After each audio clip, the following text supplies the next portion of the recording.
We are gonna do another read aloud today. I used to have this book, Biggest Pumpkin Ever, but I don't have it no longer because either somebody read it and didn't return it or something happened.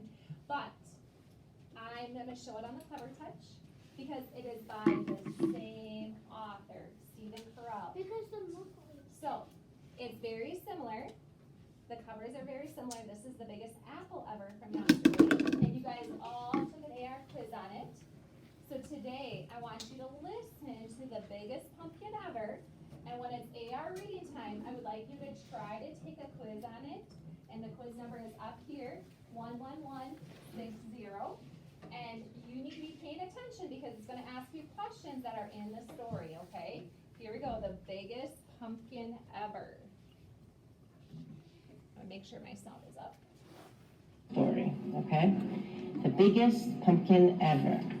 Once there were two mice who fell in love with the same pumpkin. Clayton, the house mouse, noticed it one day at the vegetable garden. It was still little and green, but Clayton thought he could make it grow really big. Desmond, the field mouse, discovered the pumpkin the same day. He thought that if he helped it grow, it could become the biggest jack-o'-lantern in the neighborhood. That afternoon, Clayton watered the pumpkin. He also mixed up some fertilizer and water. He spread the mixture around the pumpkin to make it grow larger. That very same night, Desmond went into the garden. He watered the pumpkin too. He also put some fertilizer in the water. The next day, Clayton watered and fertilized the pumpkin again. The next night, Desmond did the same, and the pumpkin began to grow. By the end of the month, the pumpkin was so large, Clayton couldn't believe his eyes. And remember, we're thinking about the characters in this story. My goodness, said Clayton's mother, and it's not even full grown. All I do is water it. If you want the pumpkin to grow bigger faster, you should use sugar water. That night, Desmond brought his mother Morris to see the pumpkin. That is some pumpkin. All I do is water it. You should try using sugar water. The next day, Clayton dug a small hole beside the pumpkin vine, and in the hole, he placed a bowl full of sugar water. That night, Desmond did the same. Within a week, the pumpkin was twice the size it had been. Within 2 weeks, it was absolutely enormous. Clayton was amazed. He ran down the road and picked into his friend Jimmy's pumpkin patch. The pumpkins were still small there. That night, Desmond and his brother spent a long time looking at the pumpkin. How do you think it got so big? A week later, Clayton noticed the pumpkin was bigger than the family car.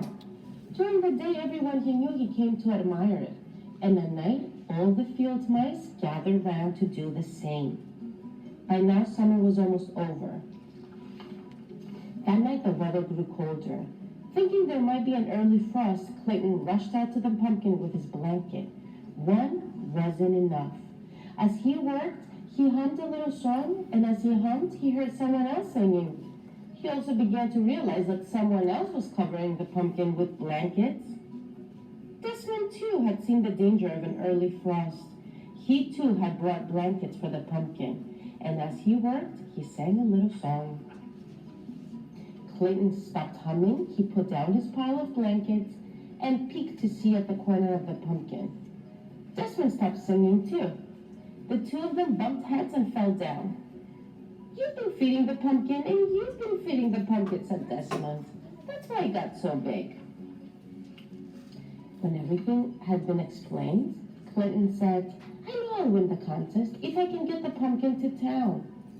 Let's do it together. It's a deal, said Clayton. A deal, said Desmond. The morning of the contest was bright and sunny.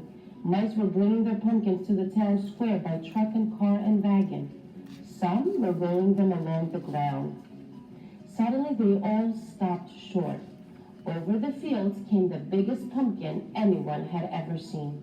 It was being pulled by 100 field mice on motorcycles. When the pumpkins reached town, it was too big for any of the streets. Clayton had to explain why they couldn't bring it to the square. The mayor understood at once. He led the crowd to the giant pumpkin.